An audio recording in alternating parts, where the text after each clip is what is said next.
Assalamualaikum warahmatullahi wabarakatuh. Saya perwakilan dari kelas Grafik Komputer Informatika 18B, jurusan Informatika, Fakultas Teknik dan Ilmu Komputer, Universitas Teknokrat Indonesia. Kami dari kelompok Tripanca yang beranggotakan 3 orang. Yang pertama, saya sendiri. Izin memperkenalkan diri, nama saya Reza Putri Pratama dengan NPM 19312292, dan yang kedua, Karina Mudiati dengan NPM 19312214, dan yang ketiga, Dani Erlando Asegaf dengan NPM 19312222. Untuk materi yang pertama akan dijelaskan oleh Karina Mudiati dan diteruskan oleh saya sendiri. Dan untuk materi yang kedua akan dijelaskan oleh Dani Erlando Asegaf. Cara kerja YouTube bisa ringan dengan gambar tajam. Dalam pembahasan ini, kelompok Tripanca akan menjelaskan tentang topik yang sudah ditentukan yang berhubungan dengan aplikasi YouTube. Yang dibahas di sini adalah bagian visual YouTube, kualitas gambar dan video yang ada di dalam YouTube, yang tampak dengan jelas dan jernih serta terdapat beberapa pilihan resolusi. Pertanyaannya, bagaimana YouTube bisa menghasilkan gambar atau video dengan kualitas tinggi tetapi tidak memberatkan perangkat? Berikut ini penjelasan yang sudah kami rangkum. Penentu lebar kecil menentukan sisi terkecil dari dua sisi layar apapun orientasi perangkat yang digunakan. Untuk menentukan ukuran layar keseluruhan yang tersedia pada perangkat atau aplikasi YouTube. Cara kerja aplikasi untuk mendapatkan tampilan grafik tinggi dengan kapasitas rendah. Semua angka untuk menentu besar kecil kualitas tersebut adalah piksel kepadatan grafik dalam perangkat ataupun aplikasi YouTube itu sendiri. Aplikasi YouTube menggunakan bitmap sebagai latar belakang dalam tampilan yang ukurannya dapat berubah. User akan menyadari bahwa perangkat menskalakan gambar saat tampilan melebar dan menyusut sesuai ukuran layar atau konten dalam tampilan. Hal ini sering menimbulkan keburaman tampilan atau tools penskalaan lainnya. Solusinya, YouTube menggunakan bitmap, G-Patch, yaitu file PNG untuk gambar dan file serupa untuk video yang diformat khusus.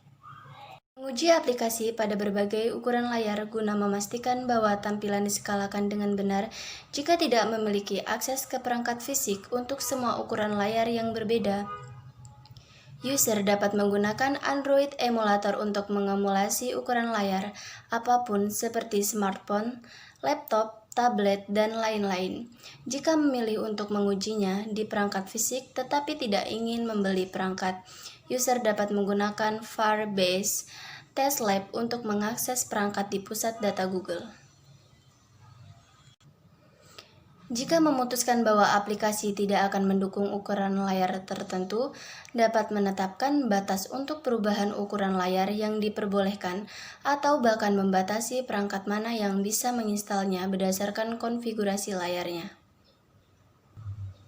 Berbagai ukuran layar perangkat yang satu memiliki 160 piksel per inci persegi, sedangkan perangkat lainnya sesuai dengan 480 piksel dalam ruangan yang sama.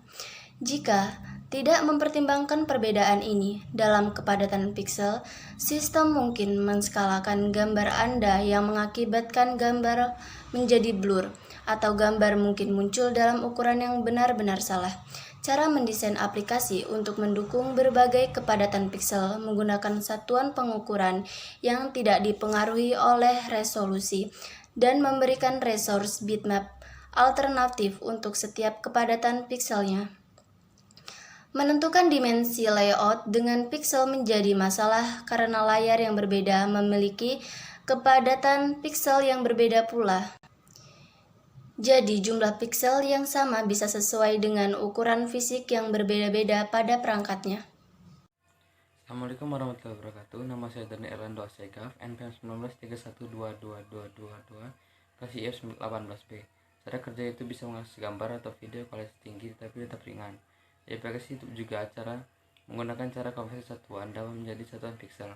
Saat user membuat video untuk dikirimkan ke YouTube, user mengkode video tersebut sebelum user mengirimkannya. Pengkodean terjadi di perangkat user. Ketika Google menerima video user, mereka mengirimkannya ke backend mereka di mana itu ditranscode ke berbagai format web dan MP4 dan resolusi. Jika video yang Anda kirimkan memenuhi parameter resolusi, format, dan bitrate tertentu, YouTube tidak akan mentranskodenya untuk format dan resolusi tersebut. Langkah transcoding terjadi sepenuhnya di server Google. Saat YouTube mengalirkan video, mereka menggunakan beberapa kode JavaScript untuk menentukan formatnya dan bitrate untuk mengirimkannya kepada user, sehingga user mengalami buffering yang minimal. Resolusi mungkin tidak cocok dengan resolusi pemutaran, tetapi perangkat user akan mengubah skala video dengan cepat. Komputer user menerima paket data dari server Google hanya potongan file video yang mewakili bingkai video dan audio, dan perangkat user menerjemahkan data bingkai ke dalam video dan mensinkronkannya ke audio. Pemrosesan itu terjadi di perangkat user. Sebagian besar perangkat saat ini melepaskan sebagian besar pekerjaan pemrosesan itu ke algoritma yang berjalan langsung pada perangkat keras grafis di perangkat dan memerlukan keterlibatan minimal CPU selain menangani koneksi jaringan. Pemutaran VLC dapat memutar ulang video YouTube jika pertama kali diunduh, yang merupakan pelanggaran persyaratan layanan YouTube. VLC tidak memiliki perangkat lunak untuk menjalankan JavaScript dan menentukan URL data aliran video. Itu tidak dirancang untuk mengalirkan konten video YouTube dari layanan. Sekian video dan materi yang kami jelaskan, semoga bermanfaat. Bila ada salah kata kami mohon maaf. Saya akhiri, wassalamualaikum warahmatullahi wabarakatuh.